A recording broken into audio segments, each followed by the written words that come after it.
So welcome all of you here tonight. It's really a pleasure to have such a gathering here virtually. So we just discussed before, it's really great to have this opportunity to have a global event like this here today.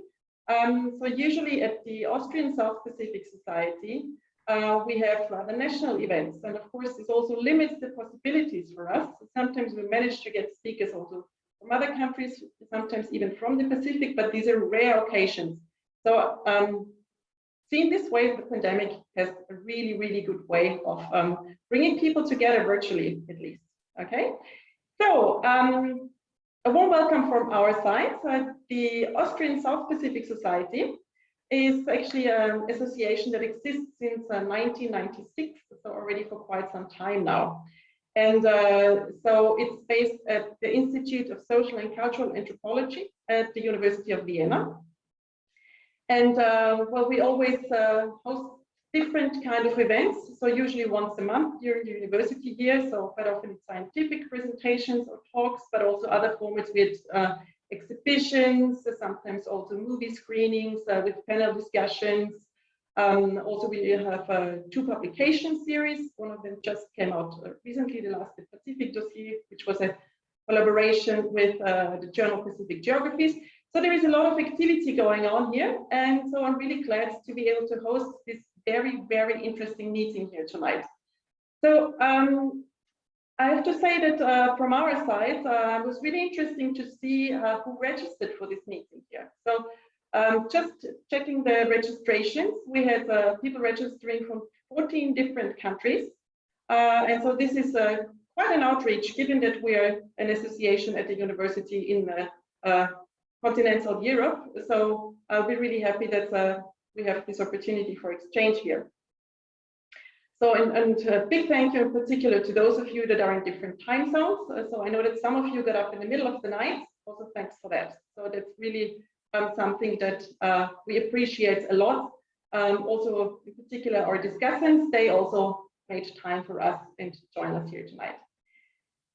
So before we actually get into the content of tonight's meeting, just a few sort of like rules. I mean, after 1 year of pandemic, you may know them already. Okay, so please, microphones stay muted unless you're the speaker or the discussant. Okay, so this helps really a lot because it's already quite difficult to concentrate while we are all here online. So if you just mute your microphone, it would be great. Otherwise, we won't hesitate to do that for you if you don't do that. Okay, so that would be great. Thanks for that in advance.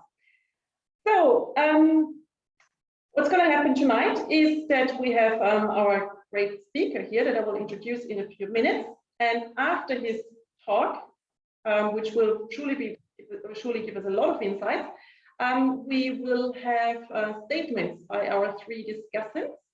And after these statements, our speaker will respond to their statements, and then we will open the floor for discussion. Okay. So for the exact procedures for the discussion, I will explain it after the talk, but in the meantime, also during the talk, feel free, you can use the chat from Zoom if you would like to comment on anything. So you can also do that during the talk, but just please keep your microphone muted. That's the most important part for the beginning. Okay. So when it comes now to the introduction, I will do it a little bit in an inverse order. I will start with our discussants. So we have Professor Adam Krudehoy, who is at the Research Center for Indian Ocean Island Countries at the South China University of Technology. So hello, Adam. We are glad that you're here. I did not cite all your editor, director activities and so on, but we know that you are a specialist on island studies and on also the Asia aspect of island studies. So this is a really interesting inputs that you will provide for us here tonight. Thank you for that. Then we have Dr. Jessica Marinaccio. She is at the School of Languages and Cultures at Victoria University in Wellington. And so I will also, I know that she has a lot of expertise in the topics that we talked about. And so it was a special invitation from our speaker that she will share her expertise with us here tonight. HS in particular. I know for you, time zone wise, it's quite a challenge now, so thanks. And we also have Professor Teresias Kabutau-Laka. He is the director of the School of Pacific and Asian Studies at the University of Hawaii at Manoa. So he will also provide us with these insights. He's been working on the issue as well. And so these will be our 3 discussants after the talk. So thanks to all 3 of you. So being based in China, in New Zealand, and in Hawaii, it's a really global event tonight. So that's great. Thanks a lot. Our speaker tonight is Rodolfo Maggio, and he teaches anthropology at the University of Turin. And he's also traveled quite a bit. So he's also been active at the Waseda University in Tokyo and also at the University of Oxford. And his research focuses on moral economy, religion, and the anthropology of the Asia-Pacific region. So that's where it becomes really interesting for us. He's also been publishing quite a bit. So names like Pierre Bourdieu or Jared Diamond will probably speak to most of you. So he made monographs about them, for example, and he also is a specialist on the Solomon Islands, and migration in the Solomon Islands. So, welcome, Rodolfo. We're really glad that you're here tonight with us. Just before this talk tonight, we were just talking about, so when did we actually get in touch with it? And I checked that today, about a year ago, we already had an exchange about China in the Pacific, and so it all fell into place that we found that this is a really, really interesting topic, and it's always addressed under a very particular angle. And if you are in Europe or in the United States or in Australia, for example, you always have this discourse of the China threats. So Rodolfo said he wants to look at it really, and he wants to really have an ethnographic approach. What does it mean? What role does it really play? And what does it mean, this China threat discourse? And there may be other perspectives on that as well. So welcome, Rodolfo. I'm really looking forward to your talk tonight. And please, the floor is yours. Thank you very much, Elisabeth, and thank you very much once again for organizing this. Without further ado, I will share my screen with a very, very simple PowerPoint presentation that I will go through as I read my paper. So I start. In this paper, I wish to propose that some of the keywords of the China debate in the Pacific should be deconstructed in order to become more precise heuristic tools. In order to illustrate the importance of questioning the common usage of key terms and some ways of deconstructing them, I begin with a brief reflection about the meaning of the intentionally provocative title of this paper. In order to suggest that it is both important and urgent to rethink our terminology now, in the first section, I recapitulate some of the exceptional circumstances of the recent history of the Asia-Pacific region. Despite their exceptionality, these events have been mostly interpreted by means of pre-existing, predetermined, and thus unoriginal categories developed within the so-called China threat discourse, which I discuss in the second section.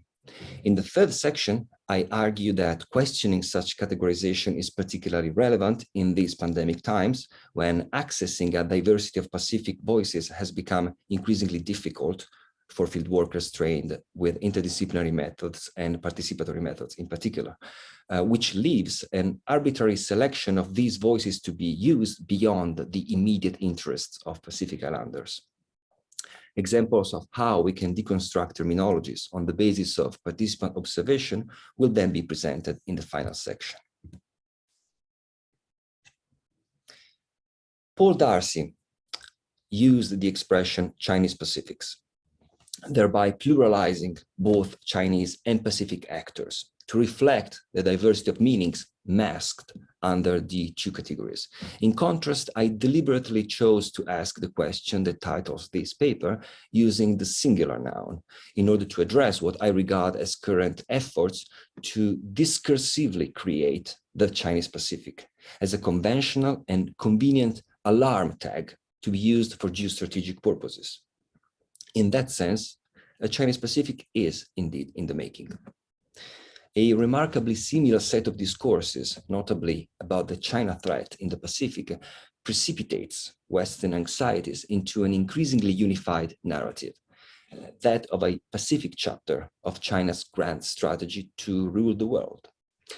Alarmed Western commentators have been weaving pieces of evidence together in the attempt to prove the increasing loss of sovereignty of the Pacific to China, with particular preoccupation for its declination into trade, aid, diplomacy, and military presence. Despite each set of issues has been proven to be mostly based on exaggerated preoccupations rather than concrete dangers, the increasing presence and influence of China in the Pacific is invariably seen as a problem. It does not take a navigated geostrategist to figure out why. The main reason, or at least I shall say, the main reason that is recurrently presented to explain the penetration of China in the Pacific is the retreat of the US from the region. That means as if the presence and influence of China and the US were at once incompatible and yet inevitable, either one or the other. However, this kind of explanation only belongs to commentators who focus on issues of hegemony, military strategy, and geopolitics. That is a relatively small fraction of the broad range of experts who might present a different explanation. Still, since the relatively recent defocusing of American strategic interests in the region, not a great diversity of disciplines approach the increasing Chinese presence, which partly explains the disciplinary narrowness of the existing literature, which is an expression that Darcy used. He wrote, "The disciplinary and temporal narrowness of most recent studies is partly because the rapid rise of Chinese influence in the island Pacific was seen to coincide with a declining presence of the USA. Consequently, scholars, primarily from international relations and strategic studies, focused on great power rivalry rather than the Pacific Islands themselves. However, even though part of the debate is indeed dominated by the fear that the Pacific is increasingly becoming Chinese, at the same time, the Chinese Pacific remains an unthinkable category. And by that, I mean that the answer to is a Chinese Pacific in the making ought to be no. This unthinkability of the Chinese Pacific might be explained with reasons that might appear painfully familiar to the scholar of colonial and post-colonial relations. Rather than ethno-linguistic, historical and geographical diversity, which is what makes Darcy's definition of Chinese Pacifics in the plural entirely meaningful. Rather than that, what seems to make the Chinese Pacific unthinkable is the possibility itself of imagining the Pacific as something radically different from what it has been for a while. That is, as a region that is embarking on an entirely new existential direction without the approval of the ex-colonists. Within this narrative that presents the Pacific as a territory to be won or lost by competing external powers, China is indeed the main competitor. And this view is not based on alarmist attitudes, at least not only. As Anthony Wright wrote, along with Europeans, Chinese have been the great migrants and colonizers of the Pacific Basin in modern times. However, losing the Pacific is not a Chinese preoccupation now. Rather, it is a shadow of colonial history, a projection of a way of dealing with Pacific Islanders onto China, as if China was about to do what the colonists did in the past. I don't think it is, and yet China is an alternative to the current geopolitical order, as the recent book, The China Alternative, suggests with its I would dare to say, equally bold and provocative title, The China Alternative. Pacific Islanders and Chinese actors in the region are negotiating their new relationships. And if we refuse to create a categorical space for an increasingly cynicized Pacific, we won't be able to see it coming. We want to be able to see that there is a Chinese alternative indeed, and that this alternative is a possible outcome of the process. That means also that a profound reflection about our language and our epistemology is in order before we can attempt to answer the question that titles this paper. So despite the absence of a categorical space, in which a more Sinicized Pacific could be comprehended, the categories currently in use might be outdated. In the past few years, quote, significant changes in the way that leaders were dealing with outside forces impacting the region, end quote, brought Greg Fry and Sandra Tati to write of a new Pacific diplomacy. Their definition reaches beyond the diplomatic consequences of the increased Chinese presence and influence.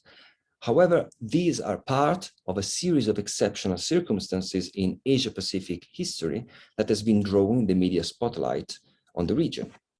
To take an example, I am going to focus on Solomon Islands mostly, which, as you know, is where I conducted my doctoral fieldwork and is therefore the archipelago with which I'm most familiar. So I would start by saying that when Solomon Islands severed diplomatic relations with Taiwan, quickly followed by Kiribati in those tumultuous days of September 2019, many were caught by surprise.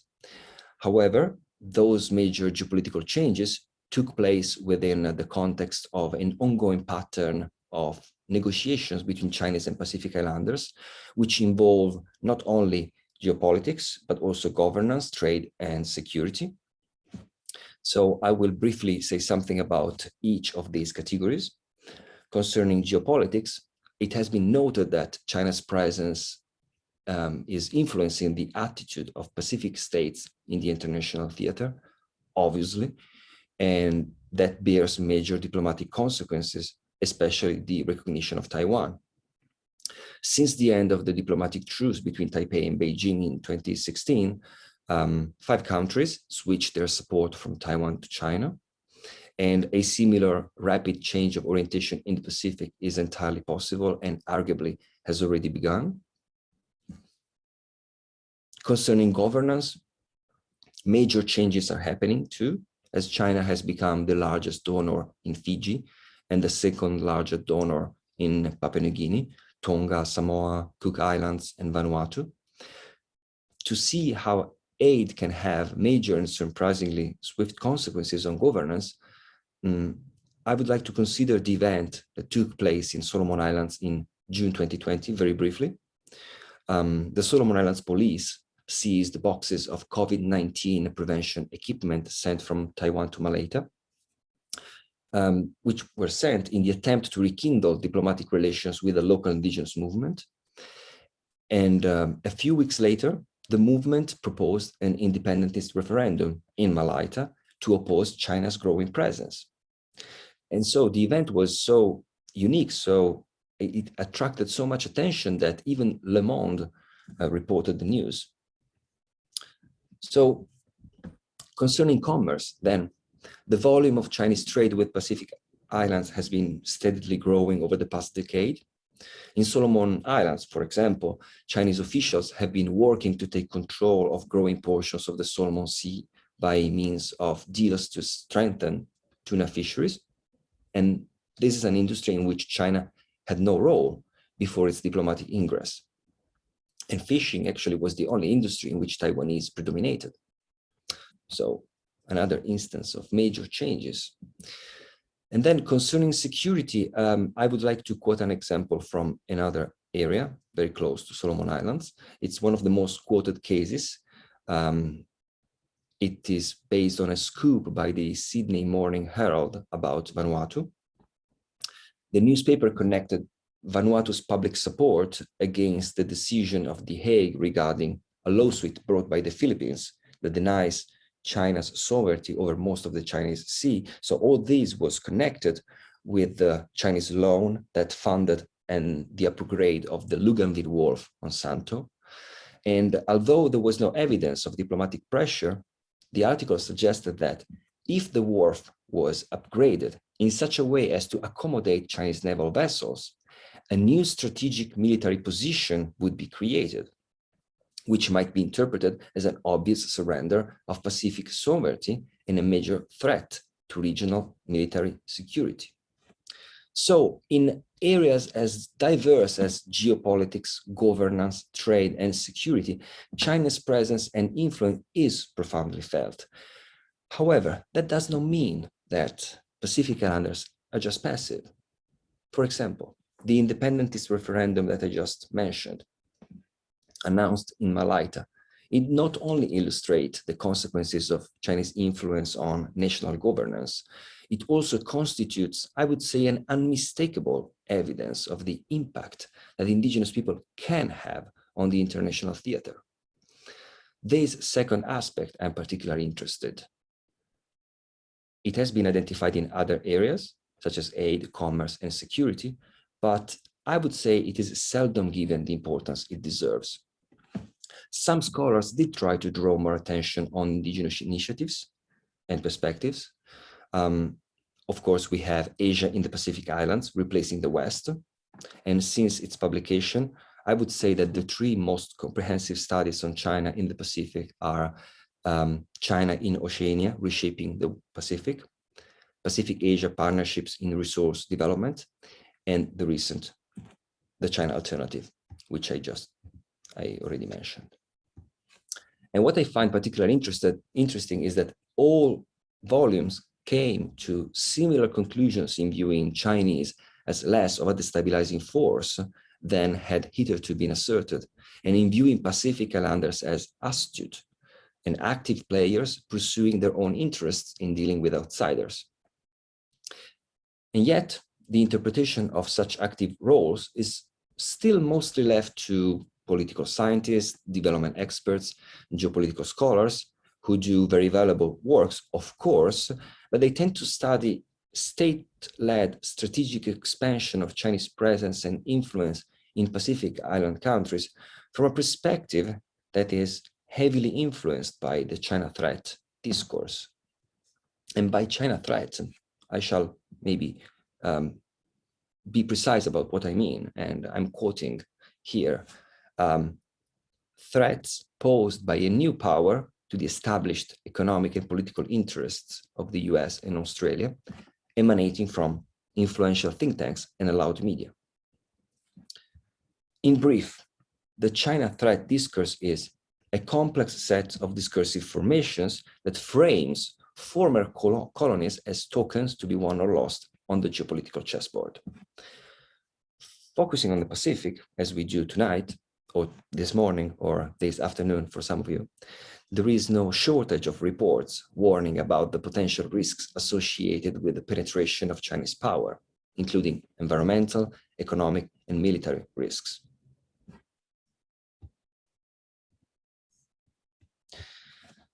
And in all this, there seems to be an assumption that China is interested in hampering the governance of Pacific Island countries, even though such an approach will, in all likelihood, be counterproductive to the Chinese investments themselves and China's strategic interests.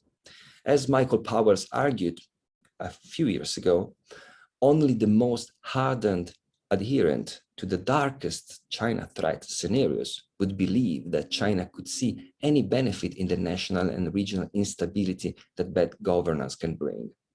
So, drawing on all of this, let's assume for a moment that there is indeed a bias in our perception of Chinese operations in the region. Let us question the China threat discourse in a methodologically explicit way, in order to see China in the Pacific from a different perspective.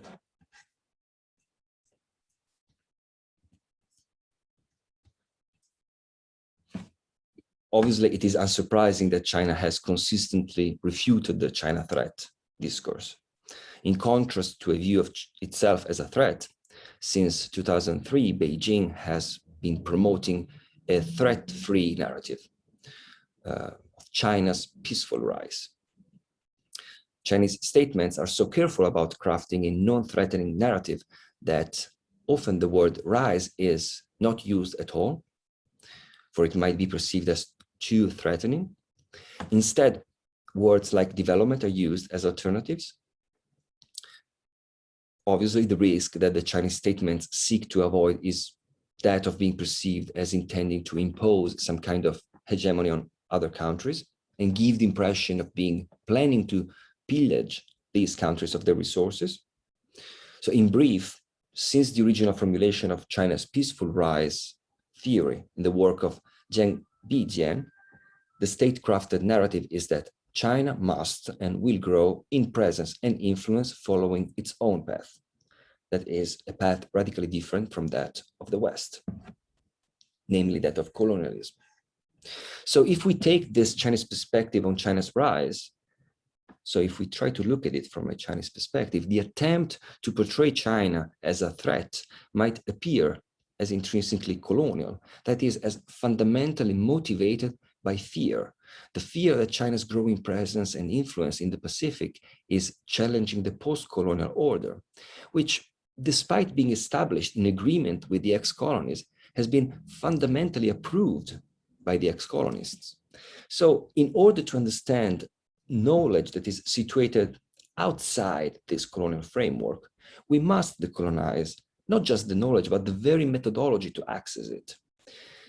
And in trying to imagine what such a methodology might entail, I was inspired by the work recently published by Adam, who is with us tonight. And I'm really looking forward to the moment when we will be able to discuss whether I was able to apply your decolonial methodology correctly to the Pacific context. Your work, which looks at the tendency to tag as China threat phenomena that might not necessarily be enclosed in such a category. But then why would one wish to apply this methodology? Arguably, I would say that the epistemic framing within the structure of pre-existing colonial discourses can be challenged by means of a conscientious and precise reflection on the part of scholars who wish to position themselves as much as possible outside the colonial framework and alongside their Pacific informants. Although, generally speaking, the history of ethnomethodology, and especially its post-colonial chapter, illustrates the limitations of such an endeavor, the discursive construction of the China threat as a pre-existing category that can potentially obliterate the plurality of Pacific voices, for me, poses a much more ethically compromising threat. Anthropologists, like myself, are not necessarily devoid of hegemonic tendencies in their epistemologies. Consciously or not, our biases influence the formulation of what is thinkable and what is not. It follows that the integration of indigenous perspectives into a research project about China in the Pacific requires a conscious detachment from the China threat discourse. And I would say that is possible by focusing on the articulation between processes of knowledge production, circulation, and power in the contemporary Pacific, where China is present and influential. And such a focus would encourage a deep understanding of the ways in which colonial forms of domination, independentist movements, and neocolonialism all relate in some ways to concepts that originate outside the Pacific in foreign discourses. And despite my commitment and the commitment of anthropologists in general to construct epistemological discourses on the basis of knowledge produced by people who are not in positions of dominance, that alone, that does not ensure that we will take their perspectives into account and apply them participatively into concerted conceptualizing efforts. Genuine care for and attention to the emic perspective does not automatically result in a reevaluation of what is thinkable. Rather, I think it's the other way around, even though I'm ready to be challenged on that, of course.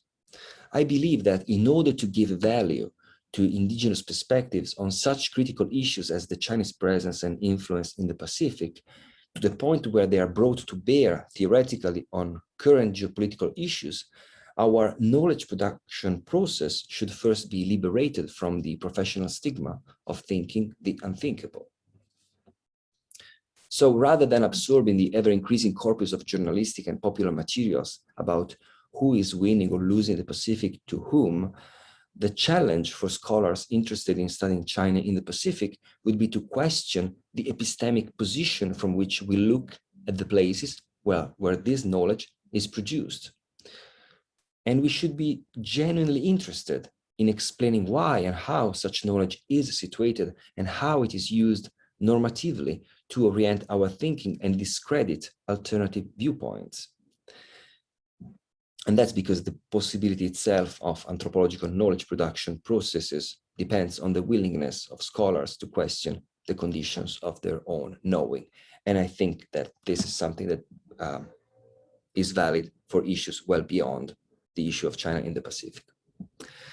So scholars who acknowledge the importance of questioning their own epistemic position in an increasingly cynicized Pacific might want to present their reflexive effort in a methodologically explicit way, as I'm trying to do with this paper.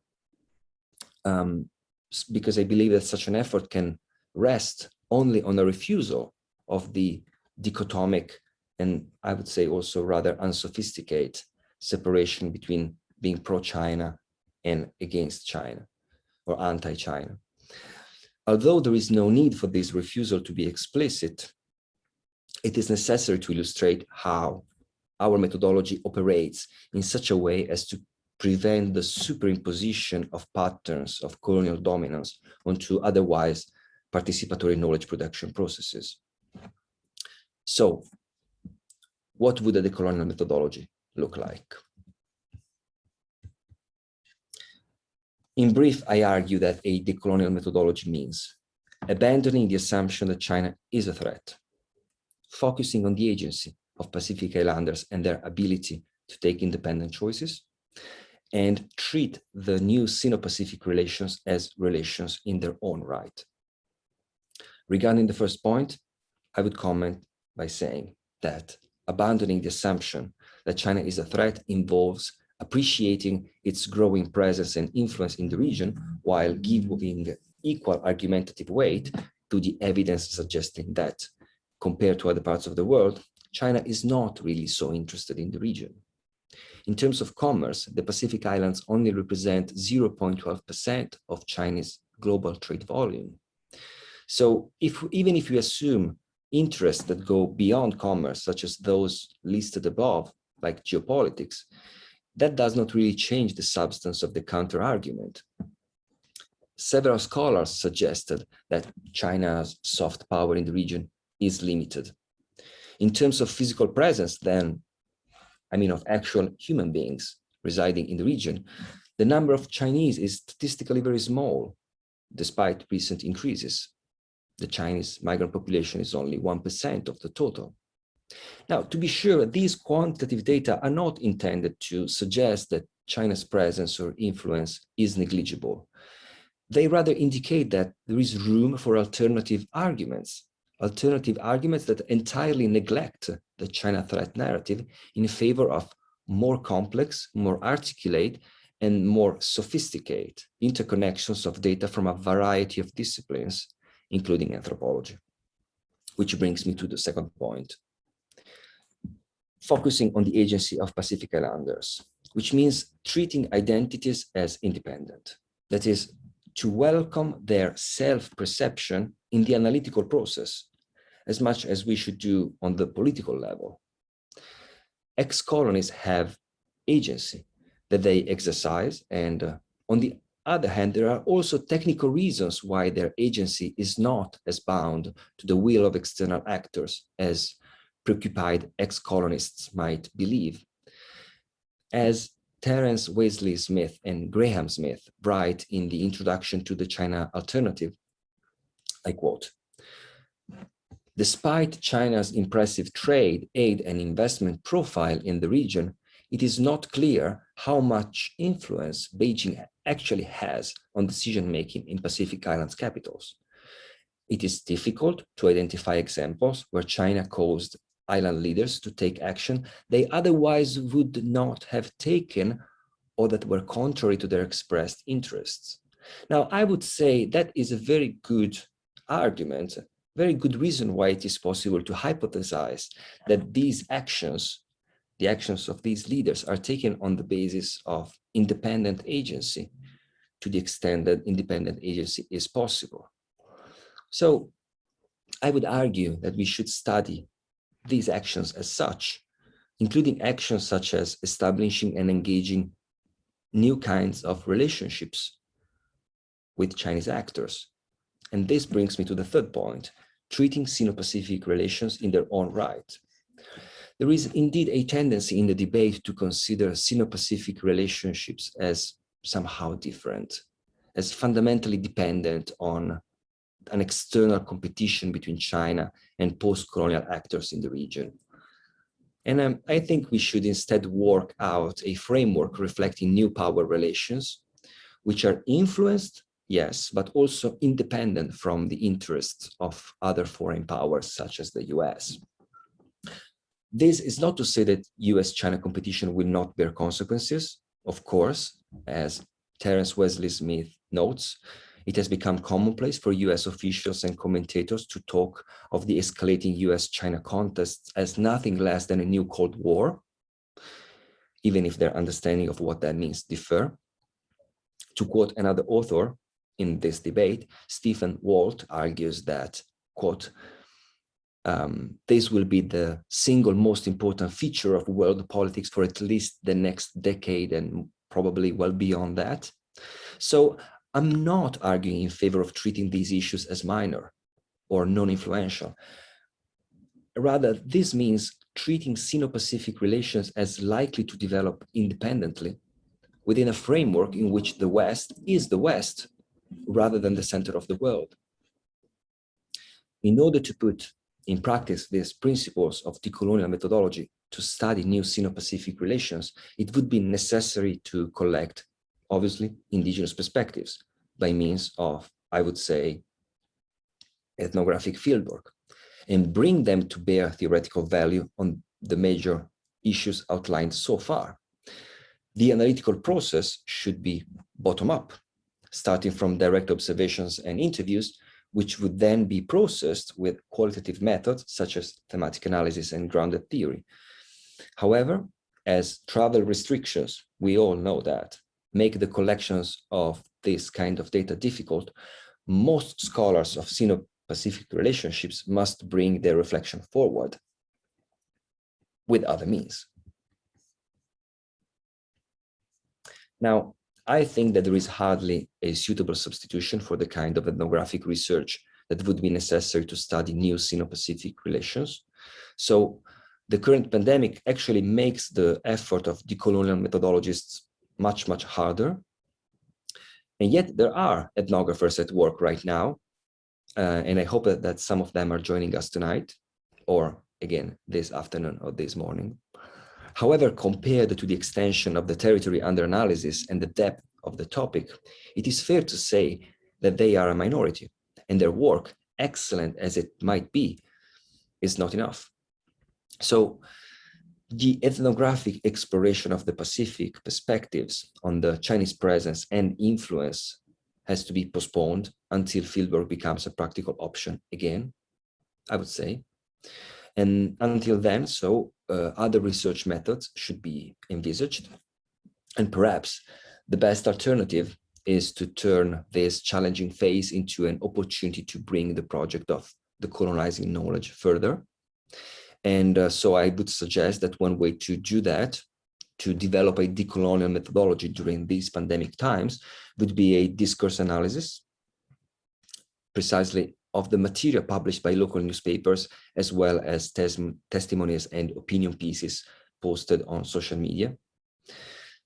Because I think that without this kind of preliminary deconstruction, there is a risk of presupposing the categories within which indigenous statements and local concerns will be framed.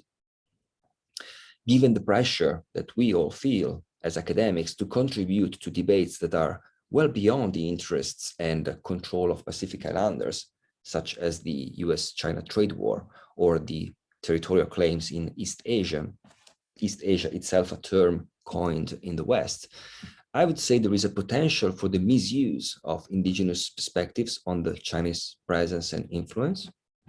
So by way of exercise, and I submit the results to your perusal, to your scrutiny, to your criticism, I made a list of terms that I would be interested in deconstructing. And this list includes the terms Chinese and Pacific, which brings us back to the beginning of this paper. And my hope is truly to integrate this list with contributions from the terrific debate that I hope we will be having very soon. So in this final section, I'm going to present a few preliminary ways in which these terms might be critically examined, although this is perhaps a subject so vast as to become the core of another paper or even a book. So at this point, you might ask, why are you leaving the best or most important or the most dense part of this paper for the last section? And my justification for that is that the sections that came before the current were necessary to illustrate why this approach at deconstruction is meaningful and needed and urgent, I would also say, if we truly want to welcome the changes that the Pacific is undergoing as social scientists, that is, conscious as much as possible of the influence of the colonial discourse on our perception and on our knowledge production processes. So let's begin with the term China and Chinese. China is still largely understood as a monolith, not only in Oceania, but you can break it down. Obviously, you can break the meaning of Chinese down by origin, generation, and place of settlement in the Asia-Pacific region.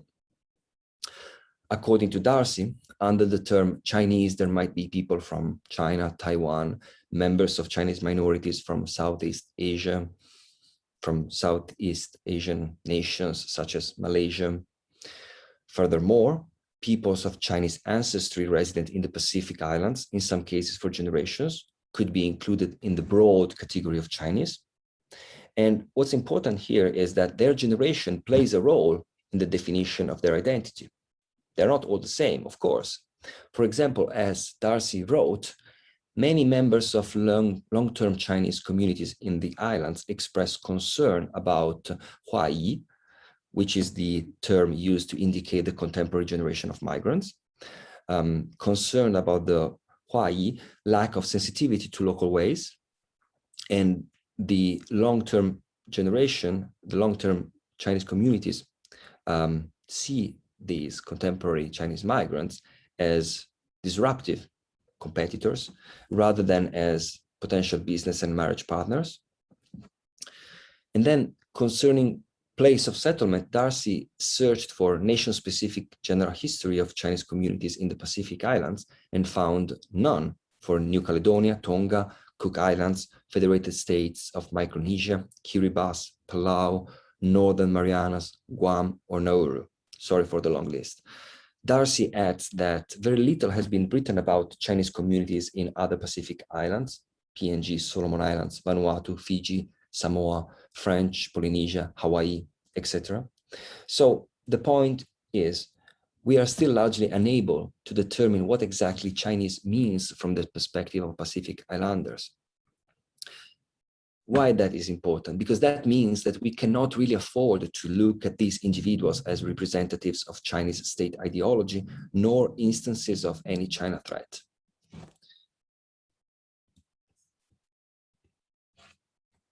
The Pacific, as a term, in contrast, is definitely not understood as a monolith. As a term, it is indeed used in a rather flexible way, depending on the agenda. See, for example, the usage of Indo-Pacific as opposed to Asia-Pacific. Tarcisius Kabutaulaka, who is with us tonight, made some very noteworthy commentaries to these expressions. He wrote, with respect to the Maritime Silk Road too, these new terms are not innocent changes in semantics or an objective exercise in nomenclature. Rather, they are part of a process that invokes a particular way of imagining and relating to the world, in this case to the Indian and Pacific Oceans and the countries in and around them. The Asia-Pacific was, as Kabutaulaka recalls, created in the 1990s and mapped the Pacific Islands as part of a broader region, simultaneously making their smaller economies largely invisible. Now, I should perhaps mention that Kabutaulaka's focus is on maps rather than on terms, but I would say that the substance of the matter doesn't seem to me to be so different, and please, Tarcisius, challenge me on that during the Q&A in case I'm wrong. But what I got from your text is that as much as Pacific Islanders were, in times of historical change, largely left out of the mapping exercises intended to represent their territories, their perspectives are now mostly absent from the debate about a changing Pacific, and one that, in the alarmed perspectives of stakeholders, might be becoming increasingly Chinese. So to get a sense of how the meaning of Pacific can be appropriated, modified, and reappropriated, I found Jessica Marinaccio's work about the meaning of Austronesian both relevant and inspiring. She has shown that the term Austronesian is appropriated and used in multiple ways by Taiwanese diplomats, and with a range of consequences, including unintended ones. She writes, quote, "Taiwan has established a special discourse for relationship building with the Pacific, Austronesian diplomacy. Because the language of Taiwan's indigenous populations and numerous Pacific peoples all belong to the Austronesian language group, these linguistic similarities are used to strengthen diplomatic ties while simultaneously asserting Taiwan's innate difference from the PRC. Unfortunately, however, the term Austronesian is understood differently from the perspectives of both Taiwan and the Pacific nations represented in Taiwan. These multiple understandings of Austronesian lead to conflicting perspectives on how Austronesian diplomacy should be implemented and whether it is a persuasive diplomatic tool. This suggests that although Taiwan pursues creative strategies to maintain alliances in the independent Pacific, the effectiveness of these strategies in deflecting PRC encroachment is debatable. So I believe that Marinaccio has effectively shown how a key term in the debate about new Sino-Pacific relations has been appropriated as part of a diplomatic strategy implemented by foreign actors. Furthermore, she has shown how the effectiveness of such appropriation can be profoundly influenced by the agency of indigenous actors. And for this, genuinely, honestly, I admire her analysis based on her work experience with Tuvaluan diplomatic communities in Taiwan and her doctoral research on Pacific diplomacy. I think that her exploration of Tuvaluan and other Pacific perspectives on the meaning of Austronesian and the influence their perspectives have on Taiwan's diplomatic strategies is precisely the kind of research we need now to look at China in the Pacific from the indigenous point of view. She takes these perspectives so seriously as to title the sections of her chapter and even the chapter itself with direct quotes from her interviews. I'm talking about a chapter in the China Alternative volume. And using these words as titles is as close as you can get, I would say, to valuing indigenous perspectives to the point of bringing them to bear on major theoretical debates. Now, these words are black on white, ink on paper, sometimes pixels on screens, and there is no excuse for excluding them from the debate.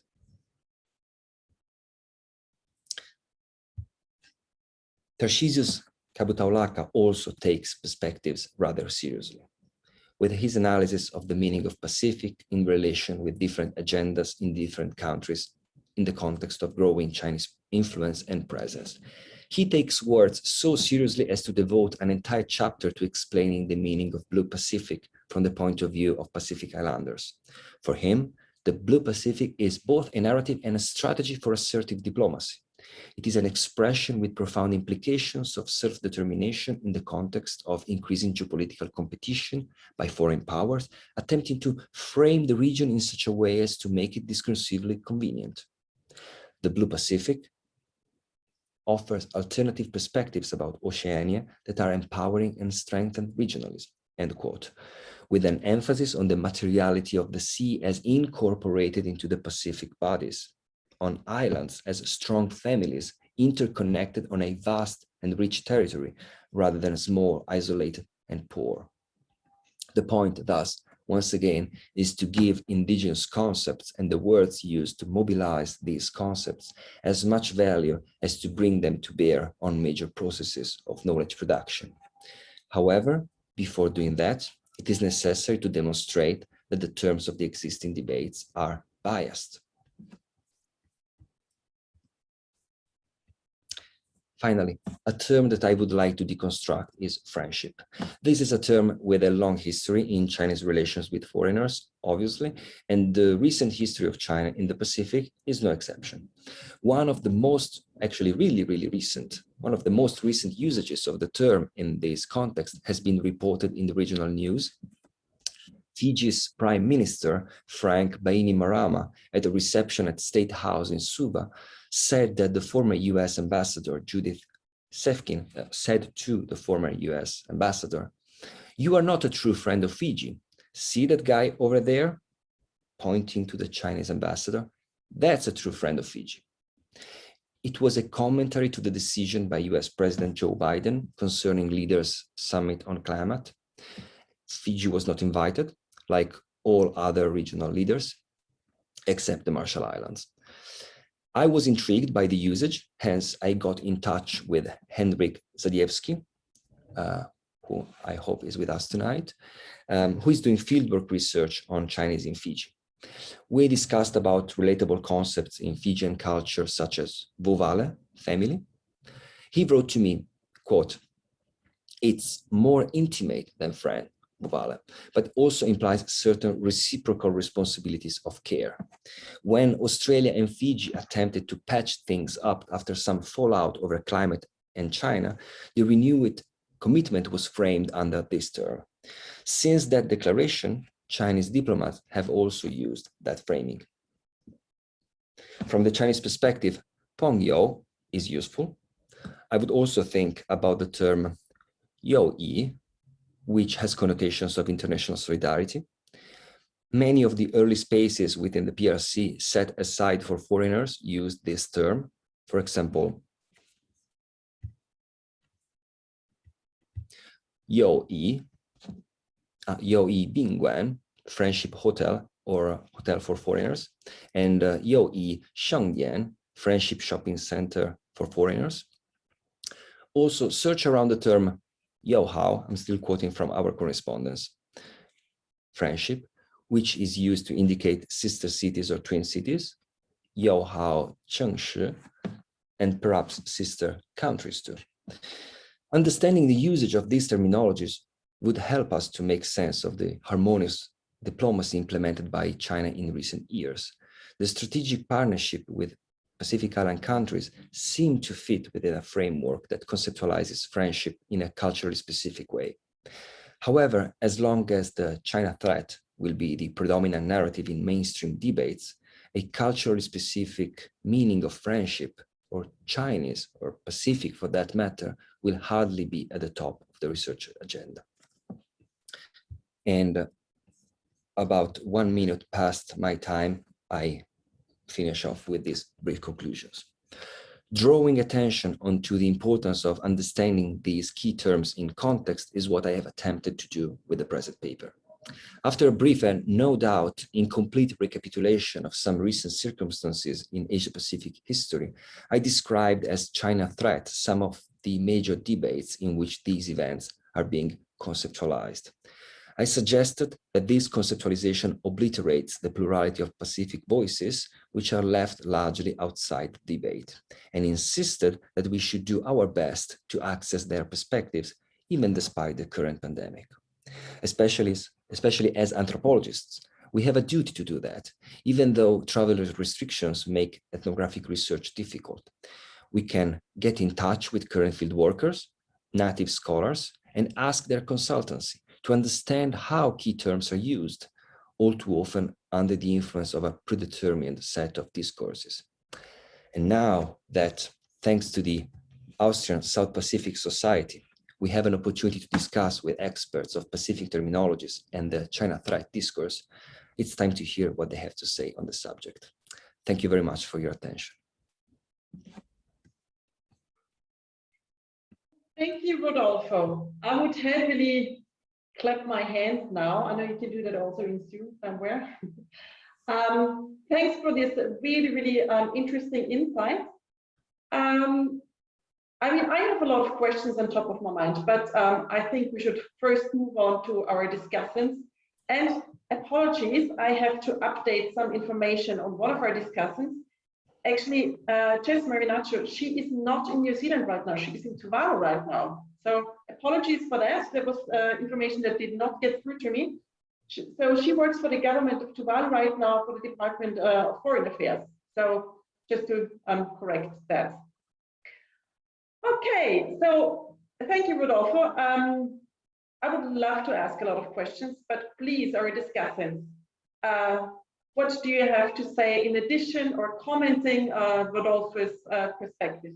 Maybe Adam, do you want to go first? Sure. Thank you so much. And it's a pleasure to be back in Vienna in a sense. I'm actually in Copenhagen at the moment myself. So it's an international event in many ways. It's always tricky to follow up on a presentation like Rodolfo's, which is so rich in content and so insightful. But I would just like to start by apologizing for my lack of knowledge here, because I'm truly not a Pacific expert in any way. As mentioned earlier, I do know a bit about islands in a sort of more general sense, but my own approach to this topic is actually coming from Greenland, where I've done field work and also university teaching and so on. And it's in Greenland that I first got interested in issues involving indigeneity and islandness, and eventually indigeneity, islandness in China. Usually when people think about China and Greenland, it's on these wider geopolitical terms. By now I find myself in the rather odd situation and being interested in Greenland and China and geopolitics, but also interested in Greenland as an island community and island communities off the coast of China. So it all gets a bit complex. But the reason why Rodolfo got in touch with me a few years ago already actually was I was working on an article which has given me some insight into these sorts of questions, and especially about the issue of how to create a decolonial methodology. In fact, this article was published a few months ago in Political Geography, and it's entitled Practicing Decolonial Political Geography, Island Perspectives on New Colonialism and China Threat Discourse. Now, this article was quite a process putting together, and it taught me a lot about the sorts of challenges which go into this kind of decolonial work that so many of us are trying to do. The idea behind this article was to try to create a radical new form of collaborative knowledge production the article has 8 co-authors from indigenous and Black Islander communities in Greenland, Okinawa, Guam, Jamaica, and then also authors in metropolitan or perhaps neocolonial powers, Denmark, the United States, China, and Australia, all trying to write together in tandem and sort of feed off one another's ideas. And the concept behind this was to try to understand, of course, only partial, but to try to get some feeling of particular Islander perspectives on what neocolonialism means to them, and how the deployment of China threat discourse, how people feel that affects their lives, and what it actually means. I mean, our findings ended up though being rather United States focused. This was, I could guarantee you, completely unintended. Only one of the island communities that we were looking at was a former colony of the United States, this being Guam. But our various reports and narratives from the island communities ended up more or less all being about the United States, and about feelings about how the China threat discourse is experienced as a method of neocolonial entrenchment by the United States and allied countries, in the sense that, for example, China would be set up as a military threat to the region, to a particular island, and that would lead to either explicit or implicit military threat from the United States, saying, well, you know, there being hints given in diplomatic channels that if China is allowed to get involved in mining in Greenland, for example, well, then maybe there'd be a necessity of U.S. invasion, and how we'd have the China threat being responded to by the need for greater metropolitan or neocolonial economic and political penetration in these island communities. But for me, the key result of the project, in a way, wasn't these findings about precisely what people thought of the China threat, but was actually our failure to get beyond this highly colonial binary of somehow turning these local islander debates into things about China and the United States, because despite our concerted efforts and quite a lot of work, it all ended up back in these colonial framings, a sort of regardless.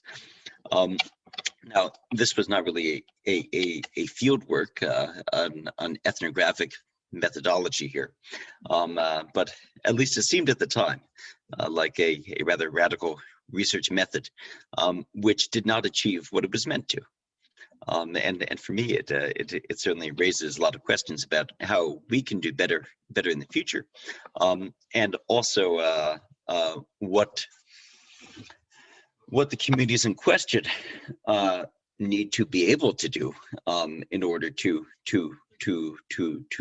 not get caught up in these framings, which can never actually truly be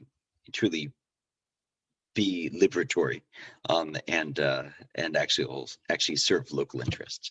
There's so much more I could say, but I think I'll stop here to let others contribute. Thank you for giving us this perspective with a bit of a global view on that, also in like the Greenland context. That's really interesting.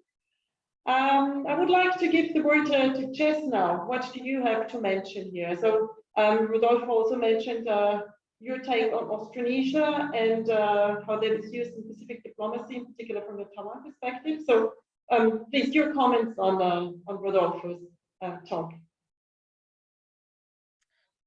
Sure. First, thank you so much for the opportunity to speak. It's about 5 a.m. now, which is really exciting for me on the last day of Parliament. So very excited to have the opportunity to speak and to be able to comment on Rodolfo's paper. I'm sure that Tara will have many more specific insights than I do.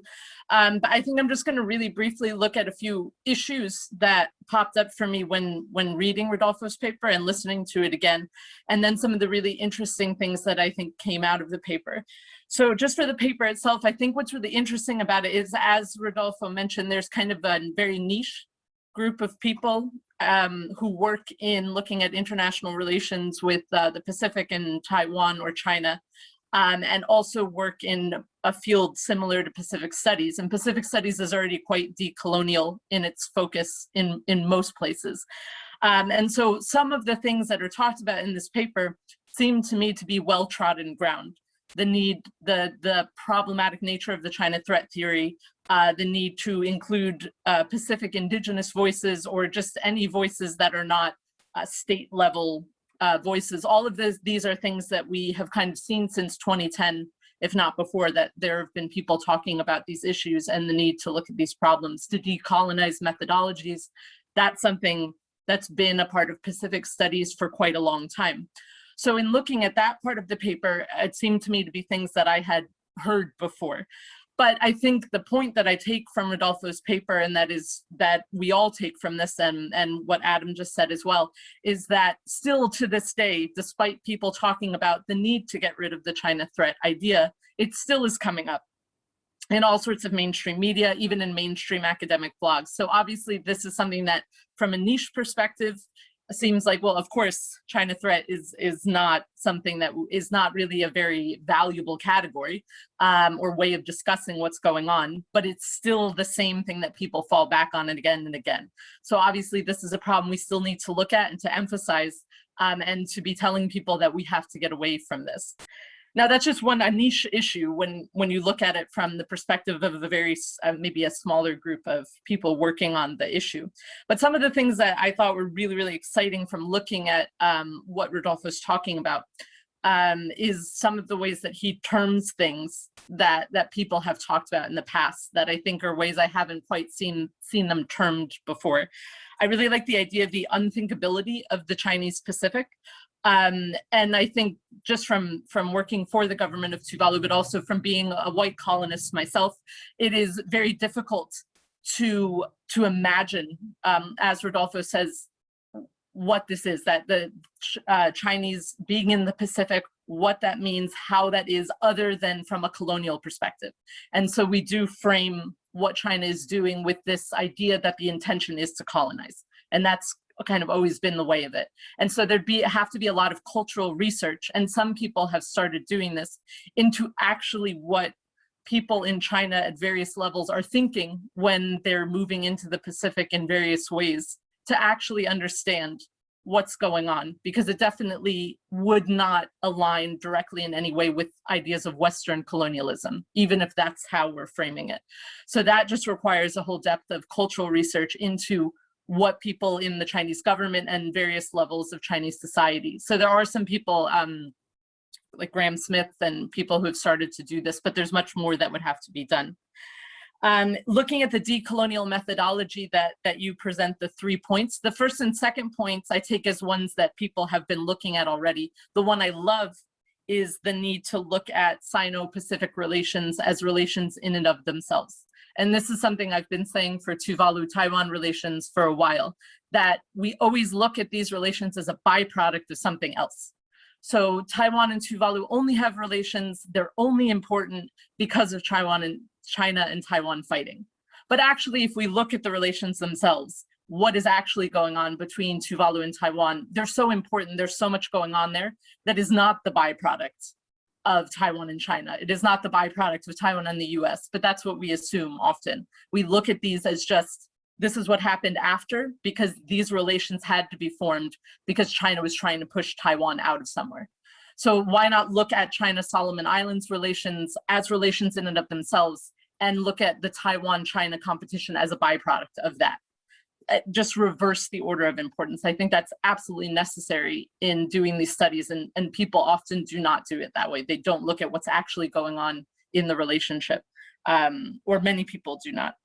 And then something, and this is kind of a side note, but something I had never thought of, because I've been in Tuvalu since the border lockdown, since before the border lockdown. I never thought about the impact of COVID-19 on fieldwork or ethnography fields like anthropology, because I am in the place that I used to research, now work for. So if I wanted to do research, it would be really easy for me. And I never had thought about, and I think that's a very apt point, the impact that the pandemic would have for people who do interview fieldwork-based research. So I think some of the suggestions that Rodolfo has brought up for how to continue maybe doing discourse research I also think are very apt and timely. And then finally, the real meat of the paper, as Rodolfo has talked about, the language deconstruction, absolutely critical. And I think what's really interesting about looking at the word friendship is, if we were to expand that to a full article or a book, the level of knowledge that we could gain by, and I'll wrap up shortly, but the level of knowledge that we could gain if we were able to look at what friendship or words like it mean in various Pacific languages, in various Chinese dialects, in English, in Spanish, in French, and to look at if maybe there are countries, two countries, where it's just much more similar. And maybe things like that terminology, how people think about words, has a lot more to do with the different dynamics that we're seeing within the Pacific from a cultural perspective, a linguistic perspective, than how we're looking at it right now. That there just might be ways that people value relationships that are more similar, maybe between China and Fiji, or maybe between the US and another country. And we're not really looking at it from that specific of a perspective. So those are my brief comments. Sorry, I went a little bit over. Thanks. Thank you. That's really interesting also to see it from that perspective. I particularly like this approach of not seeing these relations as a byproduct. So that's really a new one for me. Catsisius, what is your take on what has been said before? Thank you, Elisabeth, and thank you, Rodolfo and Elisabeth, for inviting me. I'm really excited to be here. Actually, I was so excited I came on yesterday. I thought that was the day for the talk. I was a day ahead. So aloha and good morning from Hawaii. Good morning, Leivala, everyone. A couple of things that I want to raise. The first is the idea of decolonizing methodology, decolonizing knowledge that Rodolfo and Jess talked about. And Jess is absolutely right, that these are issues that have been talked about in Pacific Island studies for a long time. But I want to take another, quite a slightly different view, that there is an attempt to decolonize Pacific Islander or decolonize methodologies for understanding Pacific Island places and Pacific Island people in relation to both Pacific Islands as well as the rest of the world. But it's also interesting now, particularly in relation to China, to look at Chinese understanding of the Pacific Islands. So far, about 7 Pacific Island study centers have emerged in China that frame their construction or production of knowledge about Pacific places and Pacific people. And it would be interesting to see how they are doing it and whether or not their framing of the Pacific is very colonial, or colonial in the same way as European framing of Pacific places, or is there a different way in which Chinese are trying to understand Pacific people and Pacific places and therefore engage with these places. So that's something that's worth looking at, particularly people who are doing work on China, whose work focuses on China rather than the Pacific Islands. And so Chinese understanding or Chinese construction of their understanding of the Pacific. A couple of other things that I want to raise, the idea of, pre-existing knowledge that has been used to frame China-Pacific Islands relationship. And some of this, like take for instance, the idea of an Anglophone Pacific that has been around for a long time and often viewed as normal. That's a normal relation or normal description of Pacific places. And during the Cold War, those of you who are familiar with the Cold War period in the Pacific, the Anglophone idea of a strategic denial of access to the Pacific for the former Soviet Union and seeing the former Soviet Union as a threat. And I know that Rodolfo and others have talked about how the current discussions on China-Pacific relation is sometimes informed by the Cold War discussions, particularly from Western countries' point of view. A couple of other things that, and we can talk about some of these things in the discussion later on, the idea of a monolithic China, the idea that China is much more complex, actually, as Rodolfo mentioned. There is the Chinese state, Chinese companies, Chinese citizens, other Asian citizens who are in the Pacific, and Pacific Islander understanding of who China is. For Pacific Islanders, or at least for a lot of Pacific Islanders, their encounter with China was initially not with the Chinese state, but with Chinese people. And so understanding that encounter is, I think, important in our understanding of the China-Pacific Islands relationship. So for a lot of Papua New Guineans or Solomon Islanders or Tongans and Samoans, their everyday encounter with China is through the Chinese storekeeper who owns the little shop down the road. And so in our analysis of the China-Pacific Islands relationship, while the state-to-state analysis of state-to-state relationships are important, it is this everyday encounters with Chinese that is also important. We do know that the Chinese storekeeper probably comes from Guangdong province or from Fujian and has no relationship with the state, the Chinese state at all, or doesn't want to have that relationship with the Chinese state. However, for Pacific Islanders, he or she represents that relationship. And so when the Chinese storekeeper misbehaves, for Pacific Islanders, that's an interpretation of Chinese behavior or the Chinese state's behavior. And so in looking at methodologies for understanding the relationship, I think it is important to make that analysis of everyday encounter with Chinese, the Chinese company, and how it operates in, say, logging industry in Solomon Islands or with the fisheries industry. If that Chinese company misbehaves, there is an interpretation that therefore it represents the Chinese state's misbehavior. And so what I'm trying to get at here is that as Rodolfo suggested, there is a need to move out, not stop, but to not only focus on state-to-state relationship, but on everyday China-Pacific Islander encounters. On Solomon Islands, and Rodolfo, you mentioned the Taiwan-Malaita incident and the COVID assistance. And I know that you were arguing that this is an example of how indigenous Solomon Islanders are participating and hopefully influencing international relations. I want to read it another way, that this is an example of how Solomon Islanders have appropriated international issues for domestic politics, that the expression by Malaita was more about relationships within the Solomons than with Taiwan-China relationship. And they're appropriating these international relationship discussions to meet domestic politics rather than the other way around. On methodology, so I've been, for the last 2 weeks, I've been doing a survey in Solomon Islands looking at COVID-19 diplomacy in the Solomons and hopefully expanded to the rest of the Pacific. And I've been doing it online mostly, although I do have people on the ground doing work. And so far, I've had more than 500 responses from Solomon Islanders. And technology is wonderful. It gives us the opportunity to do that. But I'm constantly conscious of the fact that technology can also be limiting.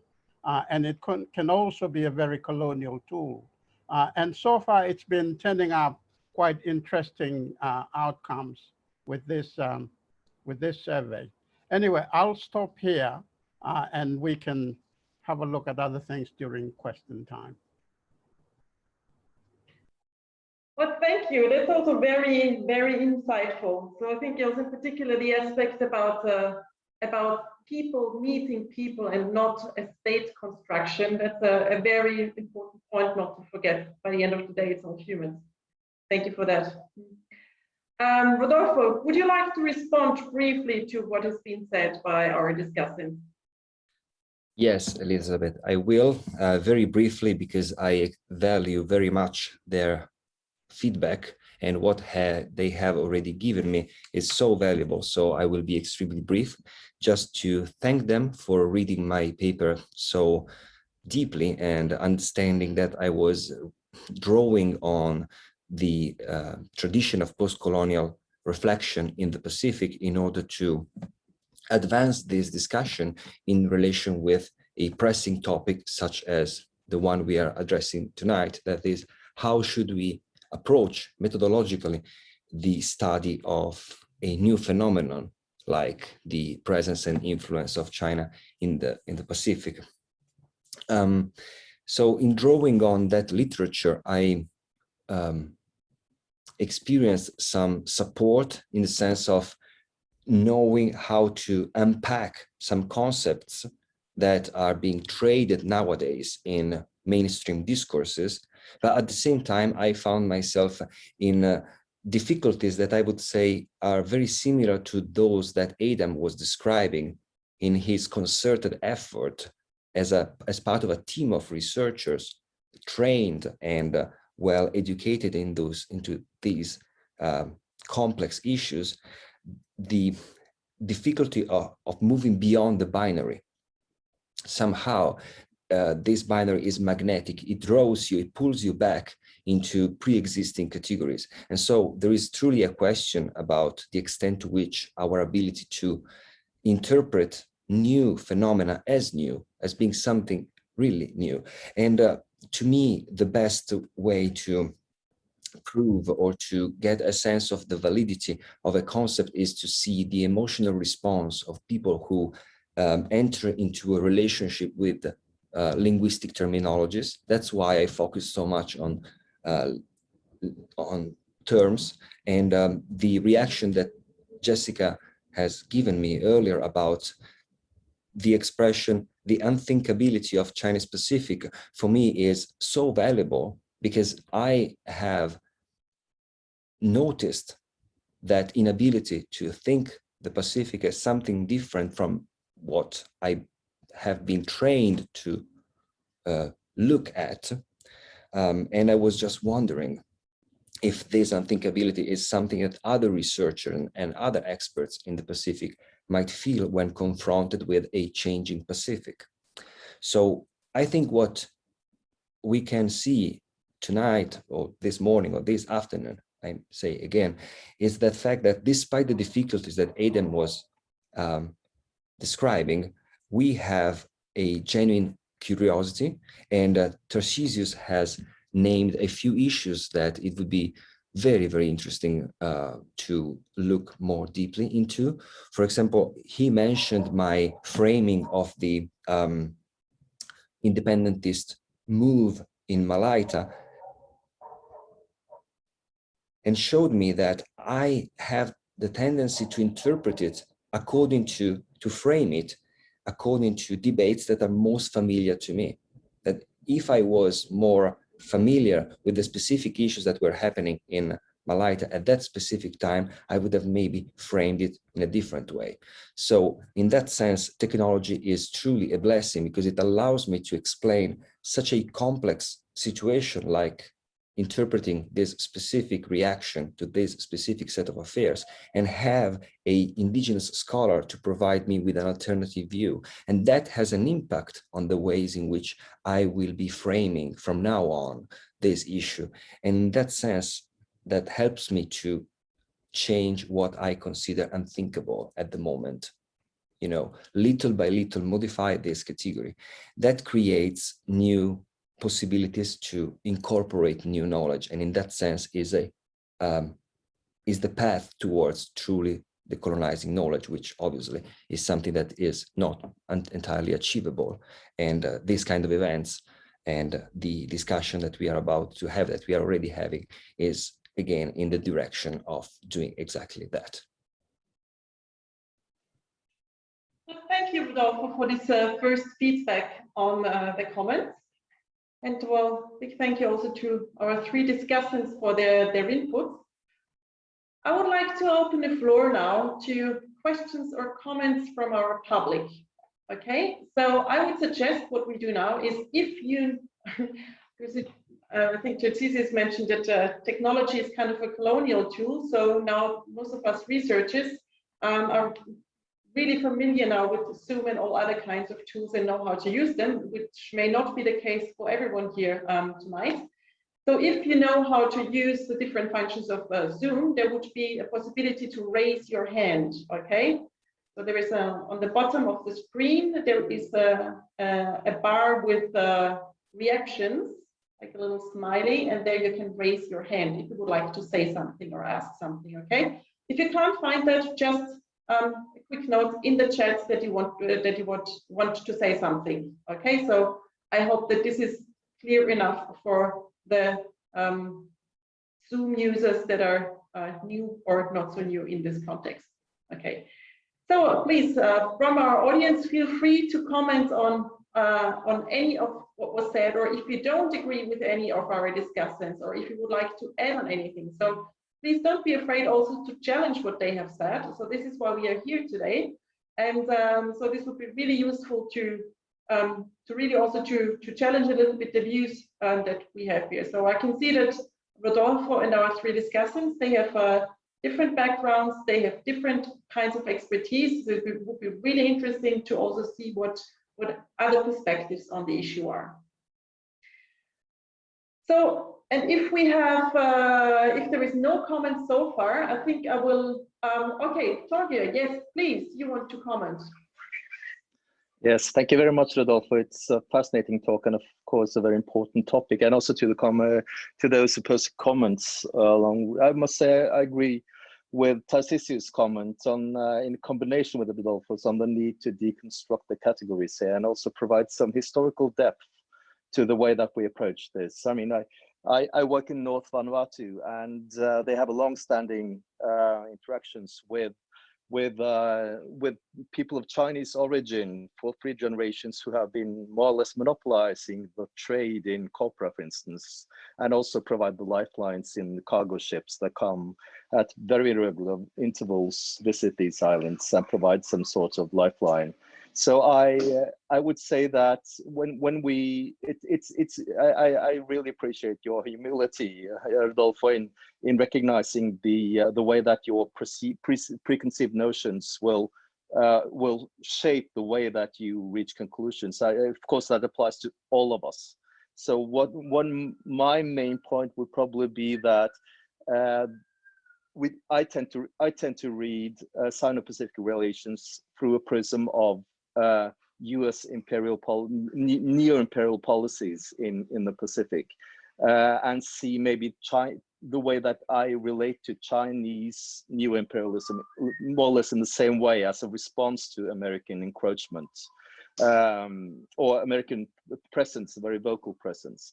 However, I noted during two of my field works coincided with the bird flu and then with the swine flu, and the way that the prejudices against Chinese and some inherent genetic transmitters of disease was quite an eye-opener to me. I mean, where does that come from? These are 3rd generation Chinese who've been around since pre-revolution times. And still there was this ingrained notion that there is some mystic connection between Chinese mainland and the Chinese presence in these islands. So this is just, and this is only a comment on the need to localize the impression or the perceptions of what a Chinese is, and of course the need, as you say, to deconstruct Chinese-ness. Yeah, I mean, all global concepts, they will have local manifestations, and they tend to vary immensely. So this was just a very general comment, and also a mark of appreciation for a very interesting talk. Thank you, Rodolfo. Thank you, Torgeir. Rodolfo and our discussants, do you have anything any observation regarding either bird flu or pandemic? Did you get any feedback on the Chinese connection in that regard? Well, I might just say very briefly that, first of all, thank you, Torgeir. It's very nice to see you. As the Chinese say, Jian, so long time no see. Which I think it's in English, the English expression derives from Chinese, actually. So there might be much more Chinese culture in ourselves and in the English language than we are used to think. I was particularly inspired by your comment regarding the prejudices, because I think prejudices apply at different levels of analysis. As researchers, we perceive ourselves as being somehow trained to recognize prejudices outside of ourselves and inside of ourselves. And yet, well, what happened between me and Tarcisius earlier is a proof that I would have not been able to recognize my prejudice without his help. And so the prejudices that you were talking about against the Chinese, despite their being in North Vanuatu since quite a long time, to me is an indication that we should always be very attentive to how these prejudices somehow force us or make it more likely that we end up framing an issue in a particular way. When you were talking about the mystic connection with mainland China, on the one hand, there is I would say, a history of millennia of Chinese culture, but on the other hand, there is also a way of receiving this huge baggage of culture that might create some sort of discomfort in the receiving culture. So I think that looking at the issue historically, as you mentioned at the beginning of your comment, is critical, because in that way you can contextualize the reaction of the receiving culture, like in your case, North Vanuatu. For example, you were talking about the trading copra. Like, I'm not able to conduct research there, obviously, but if I could, I would look at exchange relations. I mean, that might sound like pretty standard in Melanesian ethnography, but really to look at the ways in which Chinese residents and the local population negotiate the value of an object, and whether that object comes from mainland China or comes from the local area, is a way to see their values taking concrete shape. And in the negotiation, we can understand where they stand. So that's, I think, the kind of information that we would need in order to answer some of the questions, or at least address some of the questions that were mentioned in the previous comments. If I may jump in, Elisabeth, a couple of things. The first is that I absolutely agree that taking a historical perspective is very important. And I'm concerned that that is lacking in a lot of the analysis that's taking place, particularly analysis coming from the tribe that I belong to, which is called political science. And I think we need to step back a little bit. And if we take the case of Solomon Islands, for instance, the Chinese have been in the Solomon since the early 1900s. And actually, they have interacted with Solomon Islanders in ways that the British colonial administration and British citizens were not able to. They were the ones, like in Vanuatu, who were, operating schooners to buy copras in different parts of the country, buying them at higher price than the British plantation owners, British entrepreneurs, and much more closer to Solomon Islanders than the British were, to the extent that by the mid-1900s, the British came up with policies to try as much as possible to marginalize the Chinese, because they had better relationship with indigenous Solomon Islanders. And so the discussion is not only about that historical connection, but also how it has changed over time and what informs that change. Where's that knowledge coming from? So in Solomon Islands, Chinese are widely known as Waku.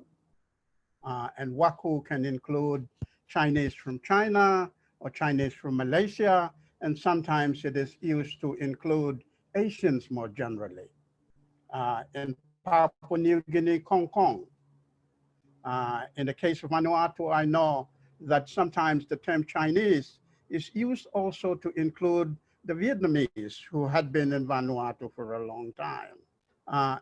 And so understanding that the language and the way in which people interpret who is Chinese and who is not is, I think, also important in understanding the contemporary relationship between Pacific Islands and China. And so for the Tongan who is buying from a Chinese who is operating the Falekau, the small Chinese stores in the different villages in Tonga, that's their encounter with China. But most of our analysis as scholars, and particularly international relations and political science, completely either marginalizes that or erases it from our analysis of relationships with China. And so they interpret their relationship with China through that form. And then there is the COVID-19 issue and perception of China as being not only the source of COVID-19, but of other diseases. And so it raises the question, where are Pacific Islanders getting their knowledge or at least their information from? And most of it, and who controls that source of information for Pacific Island places? Anyway, I'll stop here. I can see heads nodding in agreement. Okay, Adam, you want to add on that? You know, I can't. I already said before that I can't claim to be a Pacific Island expert. I also can't claim to be a China expert. But I am doing research with the Research Center for Indian Ocean Island Countries at South China University of Technology. And I can't say how the Pacific how Pacific Island institutions in China are actually going about it. But at least at my research center, there's an intense interest. I would say even the primary interest of the Indian Ocean Island country research is about overseas Chinese. So about historical Chinese communities from Guangdong. What are they doing in Mauritius, for example? What are they doing in Tanzania, in the Maldives? So it's interesting here to think about how there's not only, of course, these stereotypes from the outside, but among the Chinese scholars, one of the primary interests is precisely in these people who they're claiming as Chinese, who might have left China 3 or 4 generations ago, which I find quite fascinating there. And of course, this also dovetails with the Chinese scholarly interest in not being associated with the state. That these anthropologists and these humanities scholars, these soft social scientists, have no interest whatsoever to be seen as people who are doing research involving the Chinese state. So I think in general, as was mentioned earlier, it'll be quite interesting to see what happens as you have increasing Chinese research involvement in the area about what it means to have China in the Pacific. Thanks for that. I think that's an interesting point here. Jess, you also want to add something on that? So I can see it's increasingly fast, but still we have to discuss this. I'll just be really brief. Yeah, I think that the points that have been raised about the need, obviously, to look at the historical aspect of all of this are very important. I think, as Tara knows very well, when Solomon Islands had relations with Taiwan, very much at the state level, but it goes down throughout the country. The same situation that we have with Tuvalu now is that there's many people from Guangdong and other parts of China running shops. There's a large Chinese population, but Taiwan has official relations with Tuvalu. And Tuvalu is the capital is a very small place. So you have those two populations. And the way people see them is very different because many of the people coming from southern China have been here for decades and decades, have Tuvaluan passports, speak Tuvaluan. The Taiwanese diplomats do not. So putting that all into perspective, looking at your interactions with the shop owners who are usually from southern China, as opposed to the diplomats, some of whom volunteer for the government, a lot of that has to be put into context when we're looking at the different layers of interaction with China, Taiwan, in different countries.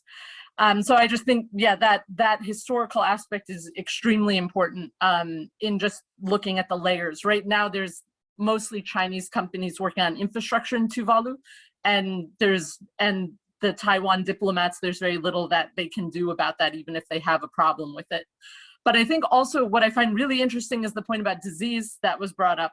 swine flu and other things, and looking at the connection between Chinese people and disease, even as if they've lived in a certain country, northern Vanuatu, or a certain place for a long time.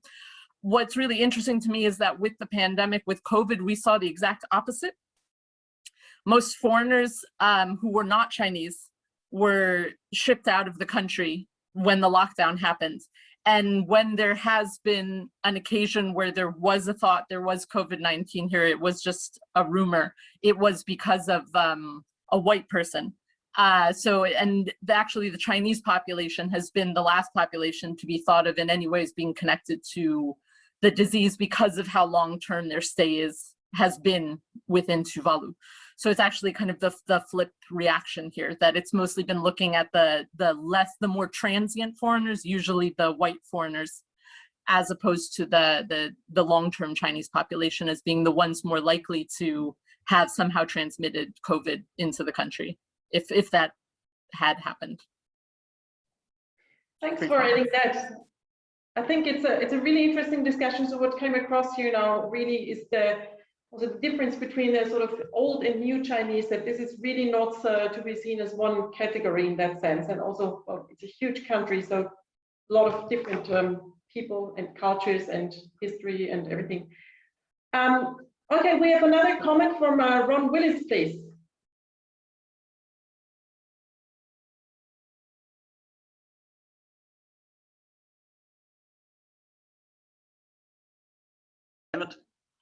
Can you hear me now? Right. From the point of view of being a native New Zealander, but living in Austria now, that maybe is a background to some of the comments I might make. Some of my comments might seem a little bit controversial, but I'll make them just the same. I think it's very important that many people in these discussions have pointed out that we need to separate relationships between individuals and relationships between state players. Also in New Zealand, I can remember our local fish and chip shop was of Chinese origin. Many other people in the community were of Chinese origin. They were most welcome. They fitted well into the community. We had no problem. When I think in some of these discussions also, the matter of colonialism has been a little bit exaggerated. I'm not making any excuse for the bad behavior of the colonialists in the past, particularly the British, who were perhaps the most influential in the region. But I would claim that state colonialism in the area concerning the British has really diminished greatly. There are vestiges left, but I think it's often over-exaggerated. Now, in the Pacific, I would say the main players in the region are Australia and New Zealand. Now, the relationship on the state level, I would say, is extremely different to the relationship exerted by the British when they were there. We have free travel between New Zealand and Australia and most of the islands. I believe we actually have more people of some of the ethnic origins in Australia and New Zealand than there are in the islands. They are very much integrated and relationships are very good. Now, the same with the Chinese when it's on an individual level. But when just one comment I might make on the colonial aspect is there is one colonial power that maybe is still there, and that's the French in New Caledonia. But I'd point out that they actually have allowed free elections recently. And they made it clear if their election was negative, they would leave the New Caledonians to their own devices.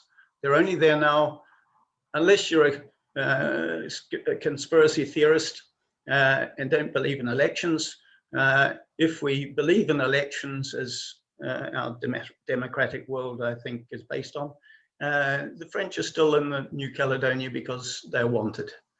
Anyway, getting away from that, once again, coming back to the Chinese, as you pointed out, there are many Chinese living in the Pacific who are welcome, they fit in well, and they don't try to influence the region in the interest of the Chinese state. Now we have a difference. We now have the old powers have moved out. We now see indications of the Chinese state moving in. Now, one aspect I'd like to point out as a background here is that we need to be a little bit careful with the Chinese state. I don't know how many of you know the situation with Montenegro here in Europe. Montenegro, the Chinese came into Montenegro and provided a lot of money to build some infrastructure, and now they're demanding that the population of Montenegro pay it back, and there's no way that they're going to be able to afford it. Now, that is one thing one needs to be a little bit careful about with the Chinese when they come with aid. On the other hand, I'd say if they offer aid with not asking for repayment, I'd start to get a little bit suspicious. Now, one other point is, and I think it's very important at the moment. Please, one last point. We don't have too much time anymore. Thank you. Right. One point is Australia, as you will all know, is one of the most vociferous critics of China. They've seen China basically belligerently take over outcrops down in the South China Sea, thousands of kilometers from China, and they're claiming that they have a right to do it. Now, because Australia is very vociferous against China, China, I would suggest, would very much like to try and contain the military capabilities of Australia if they could establish bases or establish the possibility of establishing bases adjacent to Australia down in the Pacific. Strategically, it would be very much in their interests. Right, I will finish it there and leave you to come to your own conclusions. Thank you for that. I think this also goes really well with some of the comments that we had in the chat here in the meantime. So there was the looting of a Chinatown in Honiara, and I think also in Kiso at some point was mentioned here. So that's also coming back to the perception of sort of, okay, people say they are integrated, but maybe then again not. So maybe we can also shed a little bit of light on that. Also mentioned the island of Tulagi, the city of Tulagi, that was leased by a Chinese company. So maybe for our discussion, for the sake of time, try to keep it short, but I would be really grateful if you could comment on that. Also, maybe a little bit referring to what Ron just said before, there's different perspectives, people versus state versus sort of a little bit of turmoil going on. Anyways, please, discussants. Is there anyone that would like to start here? Adam, okay, and please, all of you, try to keep it really short. I would like to have maybe one or two more questions that we can take up here tonight. Okay? It's great to have your input here, Ron. Coming from my very different standpoint, of course, I can interpret this as a case of kind of China threat discourse, but much as I suppose you could see a threat from China anywhere you look. One could also see China threat discourse anywhere you look, if that's what you're looking for. It does occur to me, thinking about this kind of discussion about debt trap diplomacy, for example, as you bring up yourself, Ron. If there are difficult terms to debts, then that's highly problematic. If there are debts with if there are loans with no strings attached, that's also problematic. I'm fairly young, but I'm old enough to remember the time when China was criticized for not being involved internationally and not getting involved. I think often we see a sort of China can't win scenario, and that's all. I'll just leave it there. Thank you. Any more comments from discussants? Maybe also very. Yeah, thank you. If I may jump in, because there's a comment on the Solomons as well, and I'll see if I can address that. But first of all, the debt book diplomacy issue has been widely discussed in the Pacific Islands, as you know. If you look at the total debt that Pacific Island countries as a whole owe, it's not to China, it's to the international monetary institutions such as the World Bank and so forth. However, the story changes if you look at specific countries, Tonga, for instance.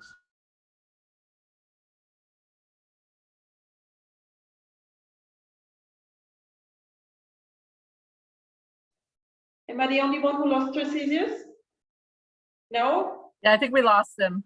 Okay. Oh, sorry, we lost I got kicked out just before. Am I back? Yes, you are. Okay. So much with technology in the US. I was just saying that in terms of the dead book diplomacy, as you know, that's something that's been discussed widely in the Pacific Islands as well as in our neighboring countries, Australia, New Zealand, and so forth. If you look at the total debt that Pacific Island countries owe, it's to Western financial institutions such as the World Bank. The story changes when you look at individual countries. Take, for instance, Tonga owes quite a lot of money to China.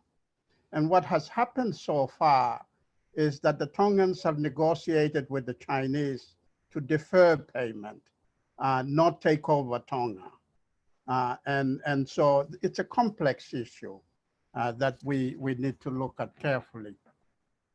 There was a question raised by on the issue of anti-Chinese demonstrations in Honiara, but we've also seen it in Nuku'alofa, in Tonga, and also in Papua New Guinea as well. And those demonstrations, the anti-Chinese demonstrations, are complicated because it's a mixture of Chinese as well as internal politics. So internal Solomon Islands politics played an important role in that, in the Honiara Chinatown demonstration. And then if you look at the Chinese, the destruction of Chinatown, you will notice that a lot of the shops of the old Chinese, many of whom I went to school with, or at least I went to school with their kids, their shops were not destroyed in Chinatown, whereas the newer Chinese, their shops were destroyed.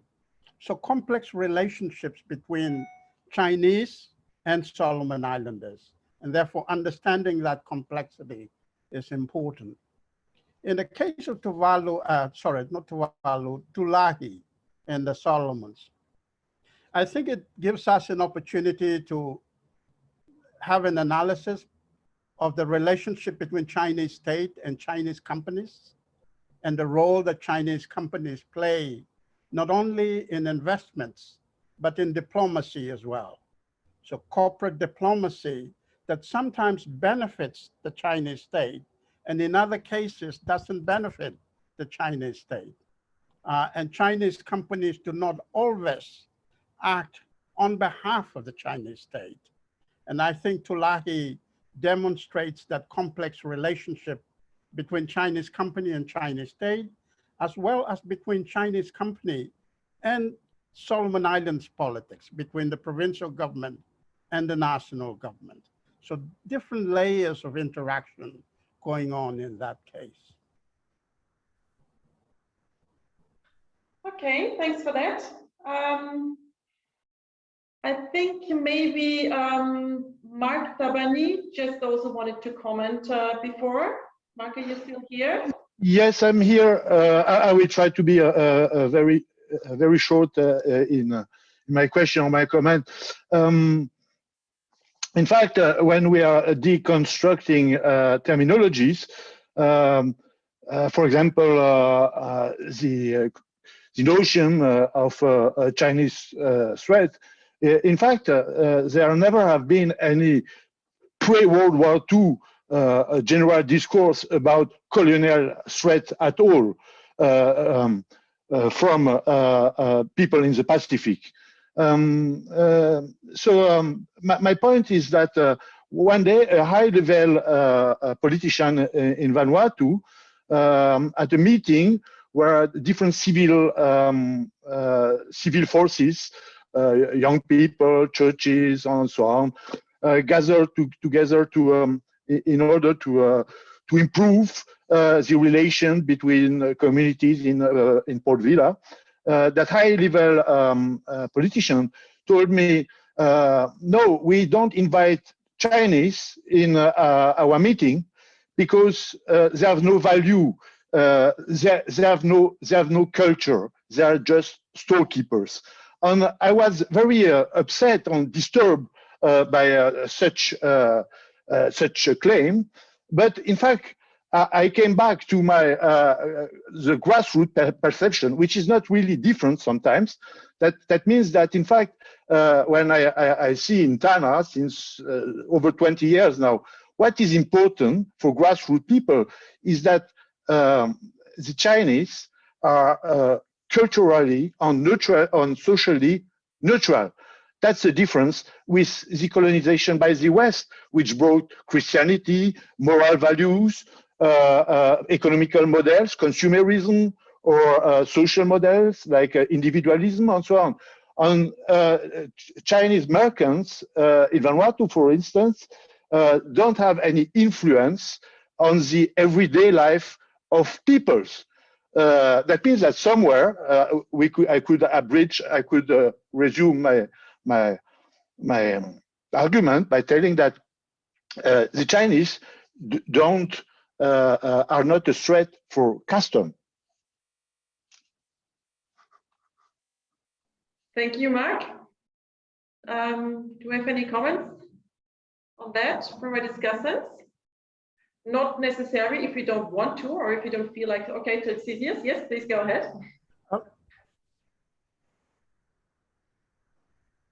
I'll comment very quickly. I'm conscious that I'm saying too much here, but one thing in particular. So the Chinese, or the interaction between Chinese and Pacific Islanders, say in the early 1900s and onwards, it's been quite different in many ways with the current interaction with the new Chinese.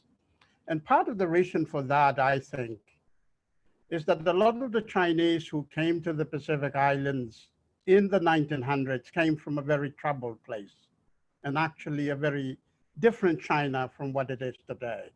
A China that had lost the Opium War, a China that had been invaded, a China that is not the same as, say, Japan or other places. The Chinese that we are interacting with at the moment, the new Chinese, come from a very powerful China, a China that has a global economy that is able to impose itself globally. And therefore, the attitude is also quite different as well. And so we are trying to figure out how we interact with these different layers of China, a very complex China, historically, as well as economically. Mark, that doesn't answer your question or your comments. I just want to throw it out there. Thank you for that. Maybe Jess can add on that. Yeah, sorry, I just wanted to comment on the past two comments that were made.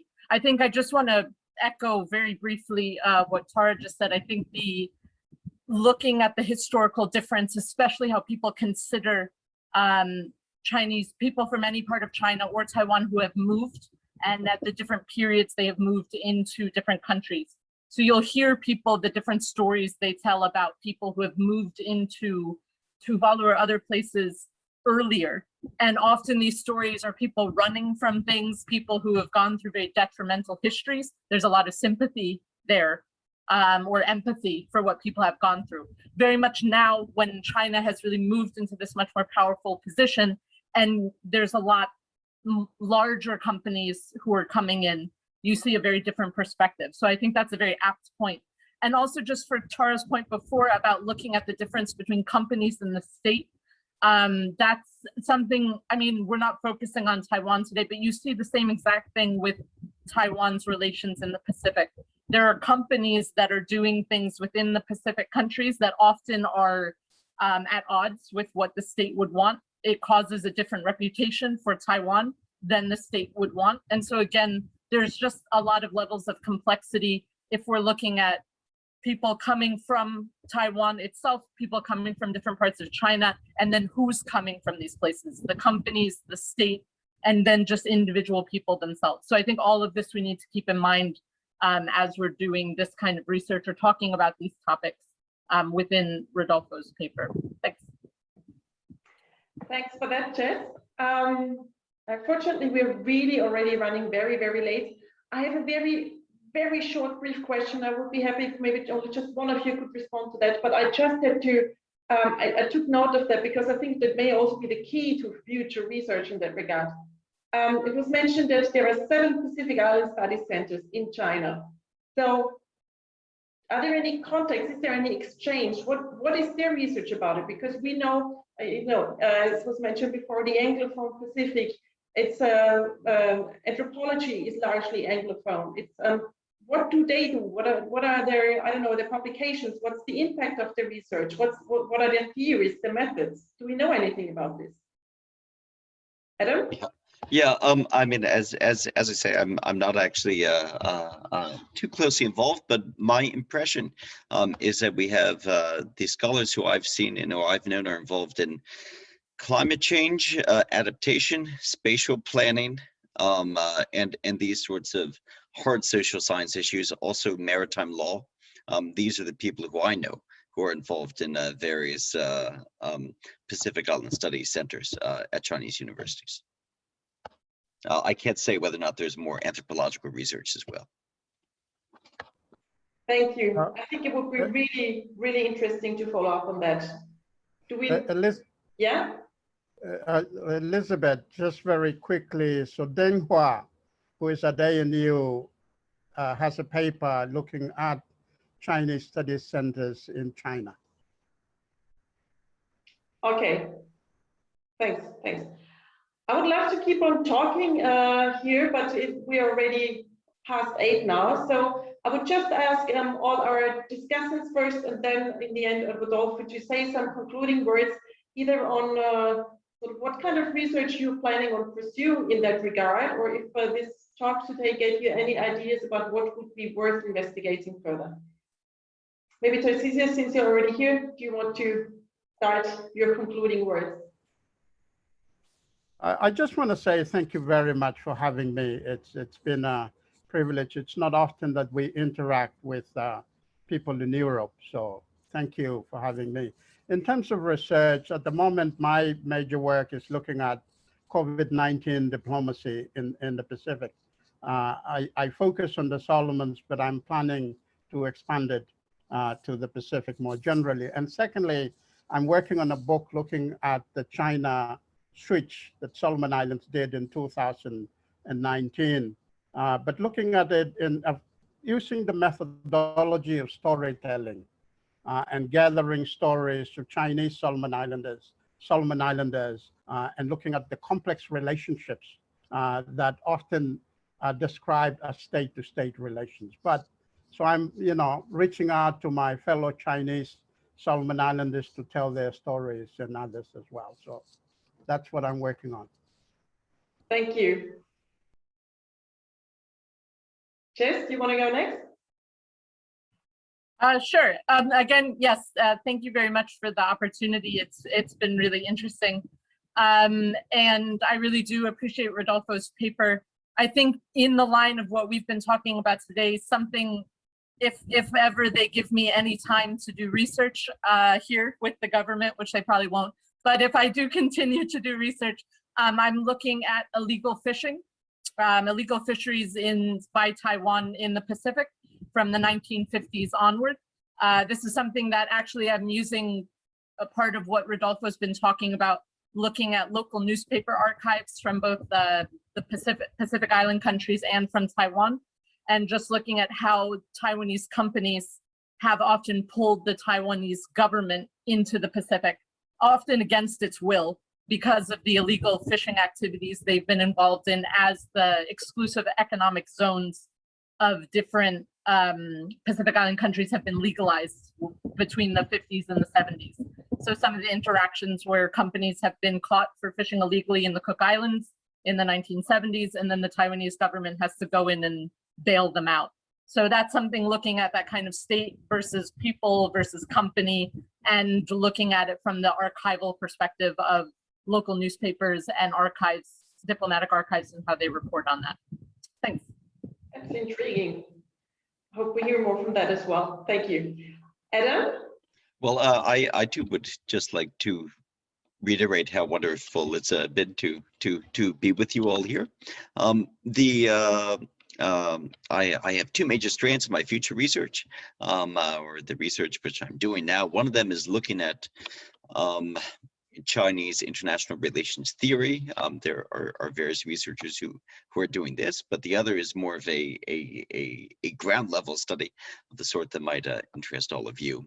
Looking at well, comparing experiences and thoughts of home among diaspora or overseas Chinese communities in Pacific and Indian Ocean Island countries, as well as East African and Pacific Islander communities in Guangdong, and seeing how these might relate to each other. But all of this discussion has really brought home to me the importance of encouraging my colleagues in China, Chinese researchers, to get more involved as well in these international discussions, because it's true that there hasn't been that much of it so far coming from mainland Chinese universities, despite the vast amount of research that's actually been undertaken there. Thank you. Well, good luck also with that. Rodolfo, please, your concluding words.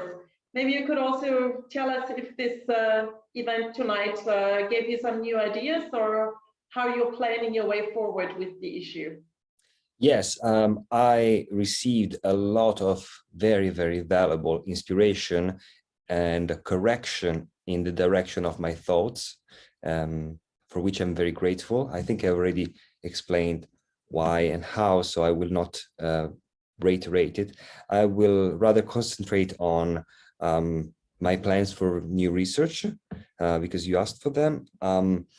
I was thinking about using the feedback I received tonight to strengthen my argument in the notes where it is the weakest, and try to move forward in my reflection. That is, so far I've tried to look at the China threat narrative, I shall say, and unpack it in order to make my heuristic tools more precise. And I'm not assuming for a second that I wouldn't be able to find something akin to the China threat in another tradition of studies, such as publication produced in Chinese or the Chinese media.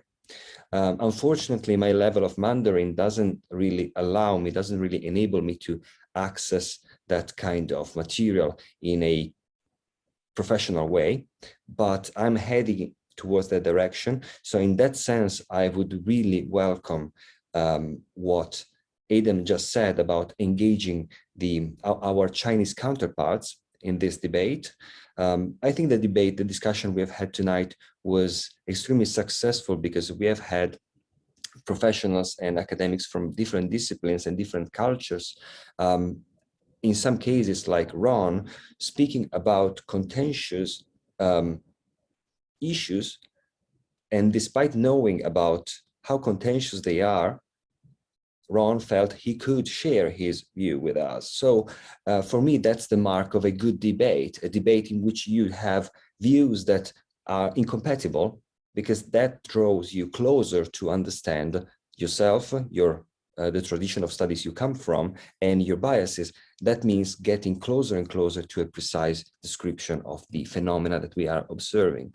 And in that sense, I feel a lot of interest for the research direction that Tarcisius mentioned about narrative. So I wrote an article about storytelling in 2014, and it's the article that I wrote with the most spontaneity, I would say, and it was the most cited of my production. So I think there is something there, and I would like to find a way to interconnect all these different issues. And I believe that tonight I was given an opportunity to test these interconnections. And for that, I am very grateful to the Austrian-South Pacific Society and to you, Elisabeth, for organizing this. So thank you very much once again. Thank you, Rodolfo, for initiating this exchange, and also thanks to our three discussants. I really, really appreciated the exchange that we had tonight. And I would also like to thank our public. Well, there's still 25 people with us that stick to the very end, so that's really great. It was really interesting, and I would be keen to see if there would be any future, I don't know, collaborations or publications. So whatever you do in that regard, please keep us informed. So for the Austrian-South Pacific Society in general, there are always possibilities as well to bring in issues that you would like to talk about research and so on. So if someone has ideas about what you want to talk about as a researcher, or not only as a researcher, any Pacific related topics, we usually discuss these in our boards, and then we see what is fit for the purpose. So thank you, Rodolfo, for bringing this in. And if you want to get in touch with us, we've got a website that should soon be updated. So you can see up the OSPG, that's our acronym. So if you, I just write it in the chat maybe. OSPG.at, so that's not very difficult. Unfortunately, most of our website is in German and it's all very old, so don't be scared off. A new one is in the making, but on the bottom you will also find our email address, which is there, which I also put in here.